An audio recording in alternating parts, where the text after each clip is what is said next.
ये पूर्ण का घोषणा पत्र 1854 कब लागू हुआ था?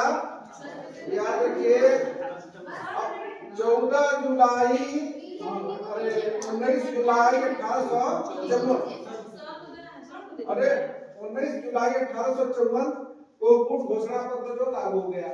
और पूर्ण घोषणा पत्र में क्या क्या ब्यौरा दिया गया था, उन ब्यौराओं को में दो प्रकार का ब्यौरा इस ढंग से बताएगा कि पूर्ण घोषणा पत्र का जो है पूर्ण घोषणा पत्र का गुण यानी उसकी मेरिट और फिर पूर्ण घोषणा पत्र के दोष अथवा कमियां।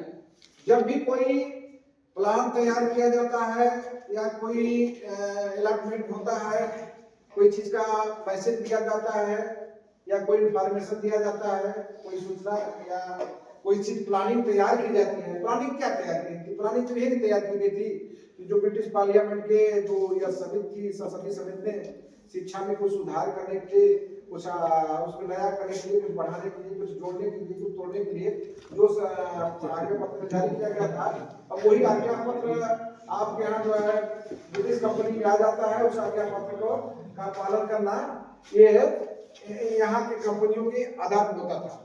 तो अब उसमें आज्ञा पत्र में जितना वो मतलब कि आर्टिकल अपना दिए थे, क्या उस आज्ञा पत्र का में सब सही ही सही था या उसमें कुछ कमी भी थी?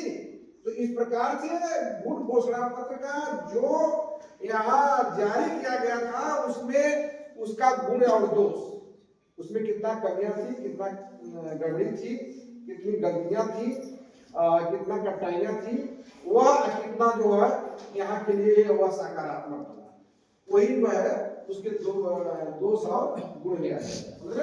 तो गुण हमने बता दिया, दोष बता रहे हैं। दोष यह है शिक्षा का उत्तरदायित्व कंपनी पर होना। किस पर होना? अब जो है जब कंपनी को उन्होंने ब्रिटिश पार्लियामेंट ने कहा दिया कि कंपनी जो वहां है वह पूरा का पूरा उत्तरदायित्व संभालेगी शिक्षा विभाग का, और वह खास तौर पर इसमें यह बात दर्शाई दी गई थी कि जहां जहां कंपनी अपना शासन चला रही है, अर्थात जिन जिन प्रदेशों में उसका शासन चल रहा है ब्रिटिश गवर्नमेंट का, उन शासित प्रदेशों में यह कंपनी जो है स्कूल खोले, और स्कूल खोलने के बाद उसमें जो है जो देसी पाठशालाएं हैं वो यथावत रहेगी, जो यूरोपीय मॉडल की स्कूल खोलेंगे उसमें अंग्रेजी अनिवार्य रहेगी।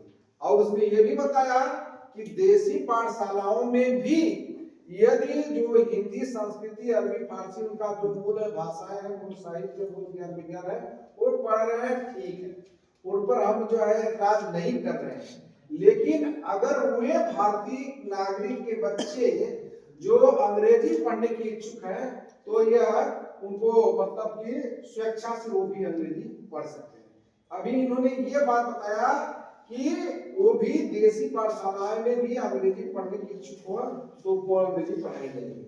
तो इस प्रकार से यहाँ आप जो है कंपनी का उत्तरदायित्व होने का मतलब कि अब कंपनी ही सर्वे सर्वा है, उसमें किसी प्रकार का रोक टोक नहीं, चाहे गलत करे चाहे सही, इसलिए भी बहुत क्या करते हैं, खरा नहीं कर पाए। इसलिए इसकी भी एक कंपनी गलती है, यह दोष और गुण में भी अच्छा है और इसमें कमी भी है। दूसरा है पाश्चात्य ज्ञान विज्ञान का प्राच्य ज्ञान विज्ञान में शामिल करना। अब ये हो गया जैसे यदि आपने बताया कि भाई यदि प्राच्य ज्ञान विज्ञान है, प्राच्य ज्ञान विज्ञान, प्राच्य ज्ञान विज्ञान, प्राच्य ज्ञान विज्ञान का मतलब जो उसमें भारतीय आबो हवा शामिल है, जो भारतीय के पक्ष में था, भारतीय साहित्य के पक्ष में था, भारतीय भाषा के पक्ष में था, भारतीय संस्कृति के पक्ष में था। इसलिए जो है अगर हम इसको ये मानते हैं, और जो है पाश्चात्य जो है ये पाश्चात्य जो है ज्ञान विज्ञान, आप जान रहे हैं कि पाश्चात्य ज्ञान विज्ञान ये यूरोपीय मॉडल का मतलब यूरोप का है, इसलिए यह है यूरोपीय मॉडल का है।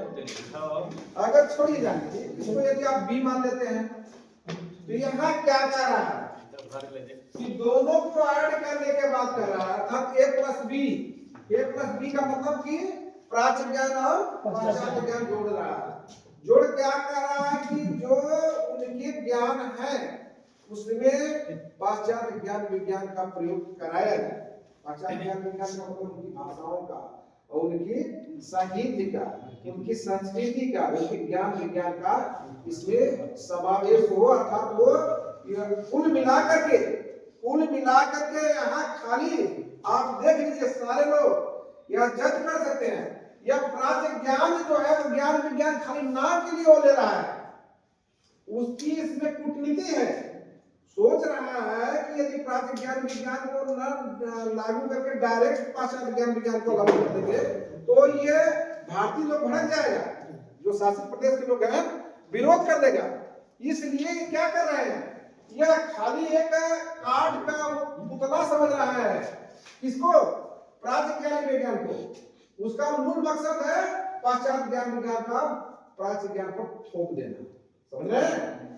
क्योंकि खाली वो ये प्राच्य ज्ञान विज्ञान का यहाँ एक खाका खड़ा किया है, लेकिन मुख्य मुद्दा क्या है, पाश्चात्य ज्ञान विज्ञान का यहाँ सम्मिलित करना, उनका ईसाई धर्म को स्वीकार करा देना, यहाँ अंग्रेजी यहाँ लाद देना कि सारे लोग छोड़ करके अंग्रेजी पढ़े और उनकी हुकूमत में आए। लेकिन यह अब यहाँ मान कर चलिए कि थोड़ा सा लचीलापन इसको देखने को मिल रहा है आपको कि प्राच्य पाश्चात्य ज्ञान विज्ञान का प्राच्य ज्ञान विज्ञान में शामिल करना, ये तो बात जबरन थी, खाली शामिल करने का मतलब यह दिखाया गया है। इसलिए अब यहाँ हमें यह करना पड़ेगा कि इसकी कमी इसलिए महसूस हो रही है कि आप ही बताइए, जिसकी भाषा, जिसकी संस्कृति, जिसका ज्ञान विज्ञान खुद अपने का हो, खुद भारतीय गणवेश में हो, और वहां किसी यूरोपीय ज्ञान विज्ञान को जबरन थोपना या जबरन उनको स्वीकार कराना, यह बुक डिस्पैच की क्या है,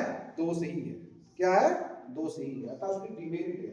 अच्छा, दूसरा कह रहा है अंग्रेजी भाषा का अनिवार्य होना। ये तो सदैव से अंग्रेजी भाषा का जो है चल रहा है, 1813 से चल रहा है कि अंग्रेजी भाषा होगी, और अंग्रेजी भाषा को मैकाले ने स्वीकार करा दिया था, तब से यह जो चल रहा है बुक डिस्पैच भी जो है उसी को भी फॉरवर्ड कर लिया, उसको मान लिया।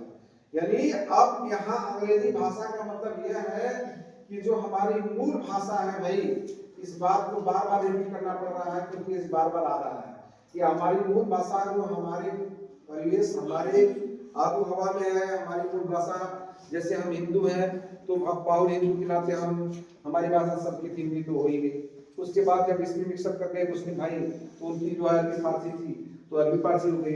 उस बंगाल को हटा लगा तो राजा राम को लेकर के बंगाली जोड़ दिया। तो अब वैसे बंगाली नहीं, वैसे तो उड़ीसा है तो उड़ीसा अभी भाषा हो गई। अब कर्नाटक है तो कर्नाटक हो गई, महाराष्ट्र को मराठी हो गई। प्रादेशिक देखिए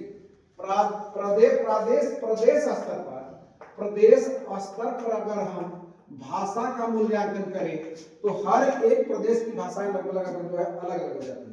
कुछ भाषाएं हैं जो कि एक ही भाषा बोलते हैं, जैसे बिहार में हिंदी बोली जाती है, आप उत्तर प्रदेश में हिंदी बोली जाती है, हिंदी हर भोजपुरी, लेकिन हिंदी भाषी जाता है, राष्ट्रीय भाषा हिंदी। हाँ, मतलब बहुत कई भारत के कई ऐसे प्रदेश, राजस्थान में भी जो हिंदी बोलते हैं, तो बहुत सारी प्रदेश है। लेकिन अब कर्नाटक में जाते कन्नड़ बोलेंगे, और उधर बंगाल में जाते बंगला बोलेंगे, महाराष्ट्र में मराठी बोलेंगे। तो मतलब यह कहने का मतलब पंजाब जाएंगे पंजाबी बोलेंगे। तो अब भाषा के आधार पर अगर आप मूल्यांकन करेंगे तो हर प्रदेश में भाषाएं भिन्न होती है। लेकिन यहाँ बात रह गई कि जो पूरी इंडिया में व्याप्त भाषाएं थी, ज्यादातर प्रचलित भाषाएं थी, वो मुख्यतः हिंदी, संस्कृत, अरबी और फारसी। क्योंकि बस यहाँ दो बात आप पकड़ लेंगे तो कभी नहीं भूलेगा, हिंदू प्लस मुसलमान दोनों के आधार पर भाषाओं का यहाँ जो है समाप्त होता है। हिंदू से हिंदी और संस्कृत, और मुसलमान से अरबी और फारसी। तो अब इसमें यह क्या कर दिया कि अंग्रेजी हो गई। तो इस प्रकार से अंग्रेजी अब यहाँ डिमेरिट, सुन लीजिए, अगर सच कहिए तो जो अंग्रेजी भाषा आज हम लोग सीख रहे हैं इंडियन, आज हम कितना हिंदी को बड़ापड़ कर रहे हैं कि हमारी मूल भाषा है, मातृभाषा है, हिंदी में हम पढ़े लिखे हैं, हिंदी को, हमारी भाषा को आगे बढ़ाना चाहिए। अंग्रेजी भाषा इसमें दखलंदाजी कर रही है, अंग्रेजी को पीछे कर दिया जाए। लेकिन आज एकदम उल्टा हो गया है, उल्टा ये हो गया है कि हम अंग्रेजी को जितना ही दबा रहे हैं, पीछे रहे हैं, अंग्रेजी उतना और आगे बढ़ रही है। आज मैंने बताया ना कि भले लोग कहते हैं लेकिन सारे कार्य देखिए अंग्रेजी में हो रहे हैं। और यहाँ तक कि आज के परिवेश में ज्यादातर लोग अंग्रेजी मॉडल में बच्चों पढ़ा रहे हैं। देख रहे हैं नहीं देख रहे हैं? मतलब वो हिंदी पढ़ाना बड़ा हेय दृष्टि से देख रहे हैं। तो जबकि हमारी मूल भाषा हिंदी है। तो कुल मिलाकर के जो अंग्रेजी उस समय, यह बात 1854 की हो रही है भाई, 1854 की बात हो रही है। तो 1854 में जब अंग्रेजी, यानी अंग्रेजी तो आपको 1835 से लागू हुई है, लेकिन अंग्रेजी जब लागू हुई तो हमारी भारतीय, हमारी संस्कृति, हमारे लोग जो थे, लोगों के दिल दिमाग में हो गया कि हमारी भाषा को ये उखाड़ कर फेंक रहे हैं। अर्थात ये तो लग रहा है कि हमारी भाषाओं को हटा करके अपनी भाषा को लाद देंगे और सारे इंडियन वाले अंग्रेज हो जाएंगे। इनकी भाषा, इनकी संस्कृति का क्या होगा? इसलिए विरोध होना स्वाभाविक था। तो उस समय अब यही कहा जा सकता है, भले भी आज अंग्रेजी आप जो सारे लोग जो हिंदुस्तानी पसंद कर रहे हो, लेकिन कुछ तत्काल उस समय 1854 की बातें की जब वो डिस्पैच के है, उस समय जो है लोगों को मन नहीं भा रहा था अंग्रेजी। इसलिए यह हमारी भाषा में किसी जबरी भाषा, यूरोपीय भाषा को अगर जबरन जो है लागू कराया जाए तो ये उसकी क्या है, एक दोषपूर्ण नीति थी। भले वो आज गुण में बदल गई, मतलब आज वो दोष जो है गुण में बदल जाए। कैसे दोष को गुण में हो जाए? कहने का मतलब यह है, कहने का मतलब यह है कि अगर कोई दोषी व्यक्ति है, लेकिन अगर वह बहुत बड़ा अच्छा काम करने लगता है, यानी 2% उसके अंदर दोष है, अब बहुत अच्छा काम करके यानी 98% वो अच्छा काम कर दिया और 2% मतलब वो गलत काम किया है, गलत किया है, फिर 98% अच्छा किया है। अब यहाँ देखेंगे कि यह 2% जो है 98% जो है उस पर डॉमिनेट कर देगा। अर्थात यह अब वह 2% कोई मायने नहीं रखता है, कोई मायने नहीं रखता है। इसलिए 2% अवगुण वह गुण में ही बदल गया। तो कहने का मतलब जो कुछ लोग अंग्रेजी का विरोध कर रहे थे, आज वही अंग्रेजी बल्कि मूल्यवान बन गई है। लेकिन उस समय जो है किसी विदेशी भाषा का हमारे भाषा में थोपना, यह उसकी डिग्री थी। वो क्या थी? डिग्री, यानी उसका दोष था। फिर स्कूलों में बाइबल की प्रतिलिपि रखना अनिवार्य। यह देखिए, बाइबल ईसाई धर्म की पुस्तक का क्या नाम है? बाइबल। आप देख रहे हैं, आप यही बताइए कि आप अपने खुद हिंदुस्तानी हो भाई, आप अपने हिंदुस्तानी हो करके आप अपने ग्रंथ रामायण, महाभारत, पुराण नहीं रखोगे। मुस्लिम भाई पुराण अपने जो है क्या कहते हैं, मकतब मदरसे में रखे या ना रखे, और हिंदू जो है अपनी रामायण महाभारत के जो ग्रंथों को रखे या ना रखे, लेकिन बाइबल अवश्य रखेगा, बाइबल के प्रति अवश्य रखेगा। अब यहाँ देखिए क्या चाल है, यहाँ तो चाल यही है ना कि उनका धर्म है ईसाई धर्म, और ईसाई धर्म को मानने वाले का जितना सिद्धांत और जितना उसमें सूचनाएं भरी हुई है सब बाइबल में है। इसका मतलब कि आप ईसाई धर्म को थोप रहे हैं, इसका मतलब आप ईसाई धर्म को थोप रहे हो। बाइबल पुस्तक रखने का मतलब क्या है? हर विद्यालयों में बाइबल पुस्तक रखना अनिवार्य करना, यह आपकी मंशा जो है दोषपूर्ण की नीति बना रही है कि अर्थात आप चाह रहे थे कि ईसाई धर्म ही लोग स्वीकार करें। ठीक है, ईसाई धर्म, इसलिए यह भी एक डिमेरिट थी। क्या थी? डिमेरिट। अपने स्कूल में ईसाई धर्म का प्रचार, सुनिए, यहाँ अपने स्कूल का मतलब क्या हो गया? यहाँ दो तरह की स्कूल चल रही थी, एक देसी मॉडल का चल रहा था, देसी पाठशाला चल रही थी, एक उनके द्वारा जो बनाई हुई चल रही थी। तो वो क्या किए थे, जो यूरोपीय मॉडल के विद्यालय चल रहे थे, विद्यालय में जो यूरोपीय मॉडल के विद्यालय चल रहे थे, चाहे कॉलेज चल रहे थे, उसमें जो है ये अंग्रेजी अनिवार्य किए थे, और इसीलिए उसमें ईसाई धर्म का भी प्रचार प्रसार का मतलब ईसाई धर्म भी उसमें अनिवार्य हो गया। अर्थात जो उनके द्वारा स्कूल खोले गए थे, जो अंग्रेजों द्वारा स्कूल खोले गए थे, उस अंग्रेज द्वारा स्कूल जो खोले गए थे वो यूरोपीय मॉडल के आधार पर खोले गए थे। अर्थात उसमें आबो हवा यूरोप की थी, अर्थात वो ईसाई धर्म को भी मानेंगे और अंग्रेजी भी पढ़ेंगे। तो इस प्रकार अपने स्कूल में उन्होंने ईसाई धर्म प्रचार किया। जब भी इसके पहले माई कॉलेज का था उसमें सारे लोगों का ईसाई धर्म प्रचार किया था, सारे लोग रह गए। तो बीच में दंगा फसाद होने के बाद अब ये थोड़ा सा दबा, लेकिन फिर भी ईसाई की बात चली रही है, ये हटने वाला नहीं है। इसलिए इसकी क्या है, यह डिमेरिट है, क्या है, डिमेरिट। अच्छा, दूसरी बात यह है कि यह दिया था उच्च कक्षाओं में या स्कूलों में अंग्रेजी अनिवार्य।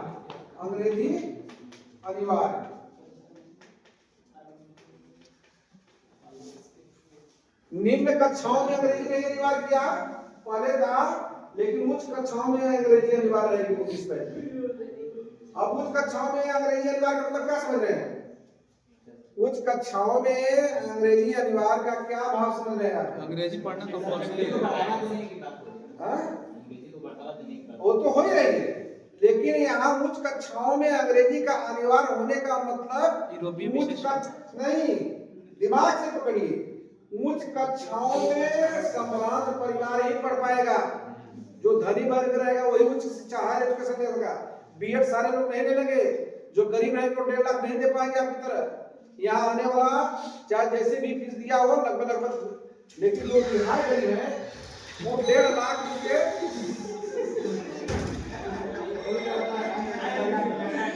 अच्छा ठीक है, सभी को धन्यवाद।